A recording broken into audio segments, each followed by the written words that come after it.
اعوذ باللہ من الشیطان الرجیم، بسم اللہ الرحمن الرحیم۔ ناظرین، راز نبرد پروگرام میں ایک بار پھر آپ سب کو خوش آمدید کہتے ہیں۔ ایران کے مذاکرات میں ایک شرط یہ بھی تھی کہ امریکہ اپنی افواج جو ہے اس علاقے سے نکال لے۔ یہ شرط اتنی ضروری کیوں تھی؟ امریکہ اپنی افواج اس علاقے میں کیوں لایا؟ کیا ایسی خاص بات ہے جس کی وجہ سے امریکہ اتنے سالوں سے یہاں فوجی چھاونیاں بنا کر بیٹھا ہوا ہے اور یہاں کے وسائل کا استحصال کر رہا ہے؟ انہی سوالات کے جوابات کو جاننے کے لیے ہمارے ساتھ ویڈیو کے اینڈ تک رہیے گا۔ ہمارے ساتھ موجود ہیں P H D scholar doctor Akbar Mukhlisi صاحب۔ آپ کو اس پروگرام میں خوش آمدید کہتا ہوں۔ سوال یہ ہے کہ امریکہ جو ہے اس علاقے میں اپنی فوجی چھاونیاں کیوں بنا کر بیٹھا ہوا ہے؟ اس میں کیا خاص بات ہے؟ جی ڈاکٹر صاحب۔ بسم اللہ الرحمن الرحیم۔ سب سے پہلے تو راز نبرد میڈیا ٹیم کا بہت شکریہ کہ بندہ حقیق کو اس موضوع پر گفتگو کے لیے دعوت دی۔ جہاں تک اس اہم سوال کا تعلق ہے کہ امریکہ مڈل ایسٹ یا مشرق وسطیٰ جسے مغربی ایشیا کہا جاتا ہے، یہاں جو فوجی اور عسکری تسلط ہے خاص طور سے خلیجی ممالک میں، کہ یہ تسلط کس بنیاد پر ہے؟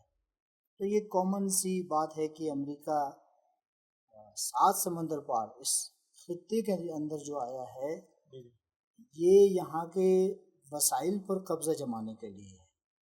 مڈل ایسٹ وہ علاقہ ہے جہاں پر قدرت نے مکمل طور پر اس پورے ایریے کے اندر قدرتی وسائل پائے جاتے ہیں، ریسورسز ہے۔ جی جیسے آئل ہے، گیس ہے۔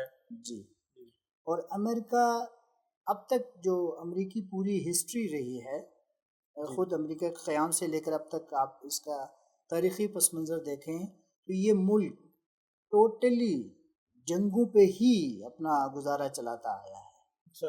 ہمیشہ یہ خون خرابہ، ریڈ انڈینز کے قتل عام سے لے کر ویتنام کی جنگیں، لیبیا، عراق، افغانستان، سیریا، اور اس وقت جو جنگ چل رہی ہے ایران کے ساتھ، تو اس پورے سینیریو کے اندر امریکہ اس علاقے کے وسائل کو ہتھیانے کے لیے، اور اسی بہانے سے انہوں نے عرب ممالک کے ساتھ معاہدے کیے ہوئے ہیں۔ پیٹرو ڈالر، دنیا کی اکنومی پہ کنٹرول بھی اسی مقصد کے لیے ہے۔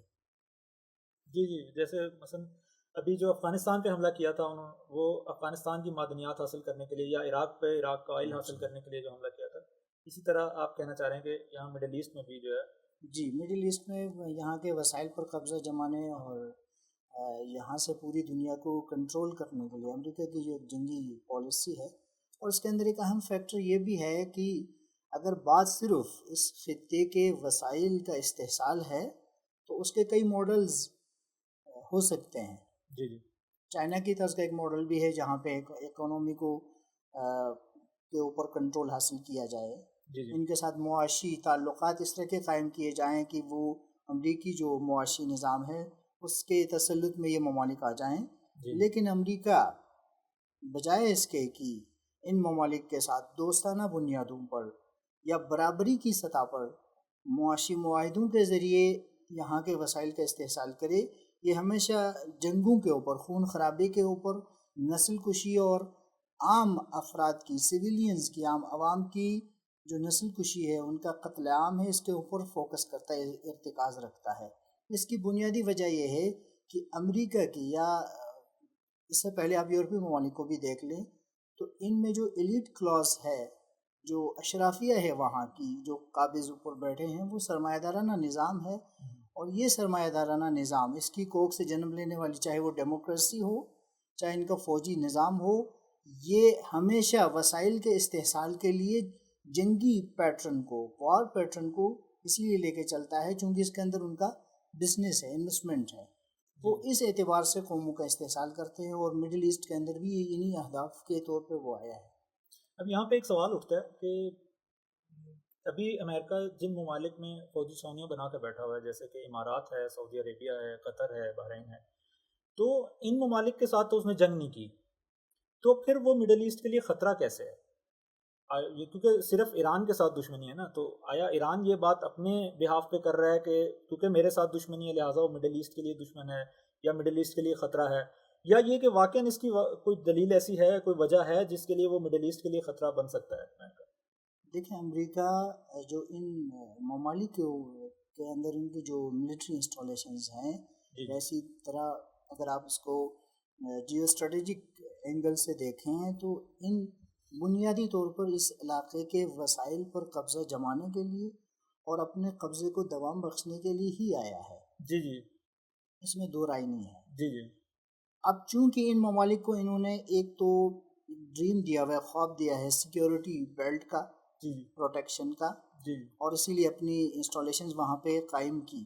یہ تو ایک دھوکہ اور فراڈ ہے ان ممالک کے ساتھ. اس جنگ میں، اس جو حالیہ ابھی جو موجودہ جنگ چل رہی ہے، جی جی اس کے اندر عرب ممالک پر بھی یہ راز کھلا جی جی کہ امریکہ ان کی حفاظت کے لیے جو ان کی ایئر شیلڈز تھی وہ ان کی حفاظت کے لیے نہیں تھی، جی بلکہ اس سے پہلے برطانیہ نے جو بالفور ڈیکلریشن کے ذریعے اسرائیل کا جو قیام، اس خطے کے اندر اسرائیل کا جو ایک قیام ہوا ناجائز ریاست کا، اصل میں اس کا تحفظ ہے.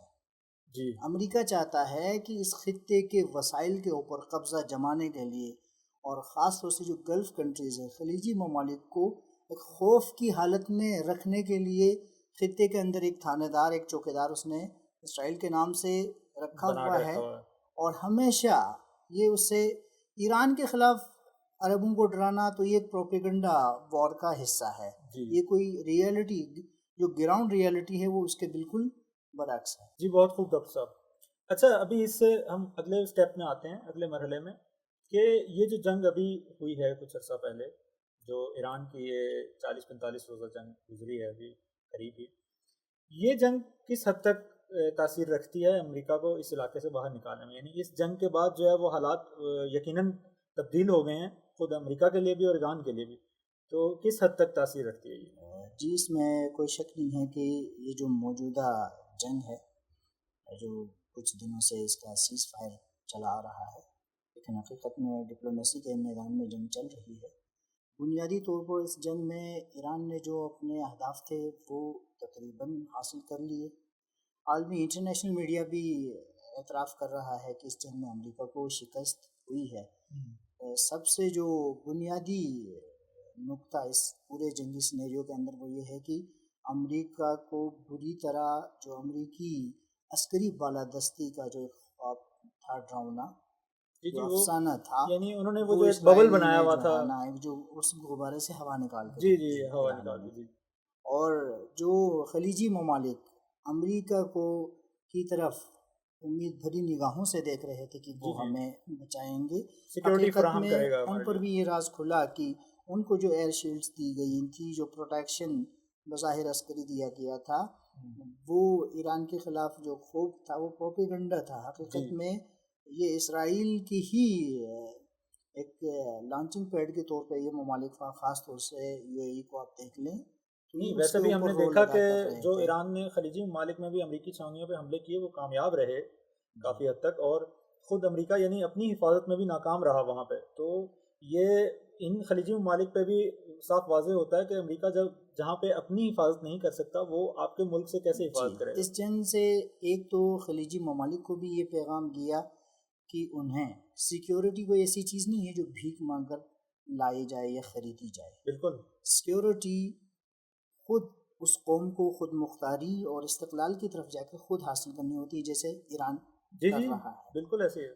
اور اس کے اندر دوسرے عرب ممالک کو بھی یہ پیغام تھا کہ جو امریکہ خود اپنے مفادات کا اس خطے کے اندر تحفظ نہیں کر سکا، وہ عربوں کے مفادات کا جو انہوں نے کسی اور کا کیسے حفاظت کرے گا؟ حفاظت اس کے لیے ممکن نہیں ہے. اس تناظر میں اب عرب ممالک کو بھی ان کے اندر بھی یہ خیالات، یہ سوچ بڑی تیزی سے جڑ پکڑ رہی ہے کہ وہ علاقائی سطح کا ایک سیکیورٹی سیٹ اپ اس کی طرف کوششیں چل رہی ہیں.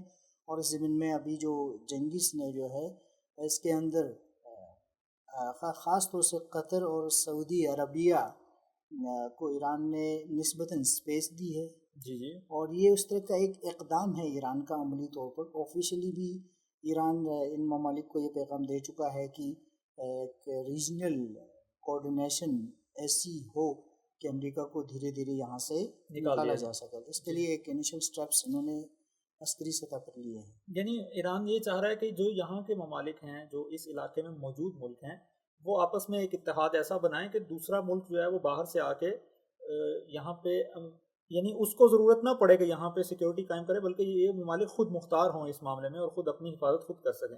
یہی کہنا چاہ رہے ہیں آپ؟ جی بالکل ایسا ہی ہے.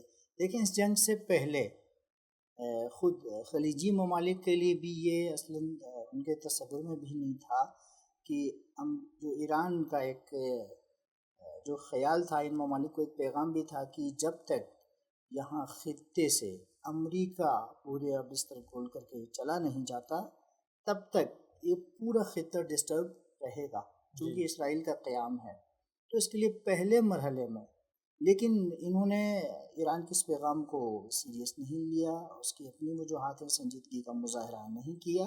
لیکن اس جنگ کی بدولت اب ان پر یہ حقیقت کھل گئی کہ جو بھی سیکیورٹی ہے وہ علاقائی بنیادوں پر ہو، اور جب تک امریکہ کی جو ملٹری جو پاور کی بات چل رہی تھی، جو عسکری بالادستی تھی، وہ بھی اب ختم ہو چکی ہیں.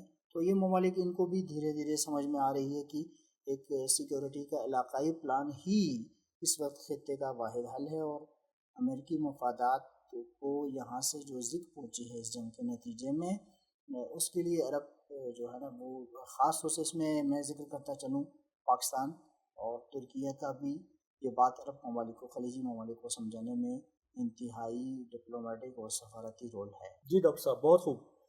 ابھی جب امریکہ یہاں موجود ہے اور اس جنگ کی وجہ سے بہت زیادہ متاثر بھی ہوا ہے، تو امریکہ کو اس خطے سے باہر نکالنے میں کیا ایسے کام ہم سر انجام دے سکتے ہیں، یا ممالک جو ہیں وہ کیا ایسے کام سر انجام دے سکتے ہیں جس سے جو ہے امریکہ باہر نکل جائے اس خطے سے؟ سب سے پہلے تو اس جنگ کا میں دوبارہ یہ ریپیٹ کروں کہ اس جنگ کا سب سے بڑا بینیفٹ خطے کے ممالک کو اور ایشین جو نیچرل بلاک ہے اس کو یہ ہے کہ امریکہ اس جنگ میں بری طرح پک چکا ہے ایران کے ہاتھوں. وہ جو اس کی عسکری قوت تھی وہ کافی حد تک کمزور ہو گئی، اس کی جو انسٹالیشنز ہیں وہ بھی تقریباً تباہ ہوئی ہیں، اور ان کا جو جدید سسٹم تھا ملٹری.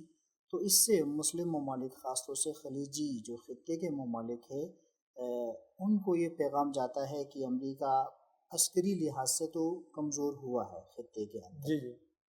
اب اس میں تھوڑی سی جرأت کا مظاہرہ کرتے ہوئے مسلم ممالک باہمی اتحاد کا مظاہرہ کرتے ہوئے علاقائی ایک پلیٹ فارم کو اس طرح کا سیکیورٹی اتحاد بنانے کی طرف قدم اٹھائیں جس سے اس امریکہ کو جو اس کا جو سیاسی اثر و رسوخ ہے خاص طور سے خلیجی ممالک کے اندر جو ان کا امریکہ کا جو نفوذ تسلط ہے اس کو کم کیا جائے، اور جس کے نتیجے میں ملٹری سطح پر تو وہ کمزور ہو چکا ہے. آلریڈی امریکہ کو بھی بات سمجھ میں آ گئی ہے کہ اگر ایک ایران اس کا ستیہ ناش کر سکتا ہے تو خطے کے ممالک خاص طور سے مسلم ممالک، اس میں پاکستان اور ترکیہ بھی اگر شامل ہو کے ایک نیچرل بلاک بنتا ہے مسلم ممالک کا، تو وہ پھر امریکہ کو یہاں سے نکال باہر کرنے میں اس میں آسانی آئے گی. بس صرف اس کے لیے یہ ہے کہ عسکری سطح پہ ایک اقدام ایران کی طرف سے سامنے آ چکا ہے. اب یہ ہے کہ تھوڑی سی ہمت کر کے مسلم ممالک علاقائی مفادات کا سوچتے ہوئے سیاسی سطح پر بھی، اور اسی طرح پیٹرول جو ڈالر امریکی اکانومی کو جو سہارا مل رہا ہے اس کی طرف اقدامات کریں تو انشاءاللہ امریکہ کو اس خطے سے باہر نکالنے میں کامیابی ملے گی. اور اس کے علاوہ مسلم ممالک کے پاس کوئی دوسرا آپشن بھی نہیں ہے. جب تک امریکہ اس خطے سے باہر نہیں چلا جاتا یا وہ کمزوری کا شکار نہیں ہوتا تب تک جو اسرائیل جیسی جو تلوار مسلم ممالک کے سر پر لٹک رہی ہے اس کا خاتمہ ممکن نہیں. جی بہت شکریہ ڈاکٹر صاحب، آپ نے بہت ہی بہترین انداز میں جو ہے اس موضوع کو تفصیل سے بیان کیا اور ہمارے بہت سارے سوالوں کا جواب دیا. جی ناظرین، جیسا کہ آپ نے ویڈیو میں دیکھا ہے کہ امریکہ جو کہ اس پورے خطے کے ممالک کے لیے ایک خطرہ ہے، چاہے وہ کسی ملک سے جنگ لڑ رہا ہے، چاہے کسی ملک سے جنگ نہیں لڑ رہا، چاہے کسی ملک میں اس کی فوجی چھاؤنی ہے یا چاہے کسی ملک میں نہیں ہے، پھر بھی وہ ایک ایسا ملک ہے جو کہ انویڈر ہے، یعنی دوسرے ملکوں پہ قبضہ کرتا ہے. اس سے بچنا چاہیے، اور آج ہمیں امریکہ کو اس خطے سے باہر نکالنے کے لیے اپنے آپ کو متحد کرنا پڑے گا، اپنے آپ کو فوجی اور عسکری لحاظ سے طاقتور بنانا پڑے گا، اپنے آپ کو سیاسی اور معاشی لحاظ سے طاقتور بنانا. بہت شکریہ، آپ ویڈیو کے اینڈ تک ہمارے ساتھ رہے. اسی طرح کی تجزیاتی ویڈیوز میں مزید حاضر ہوتا رہوں گا. اسی کے ساتھ اجازت چاہتا ہوں. خدا حافظ.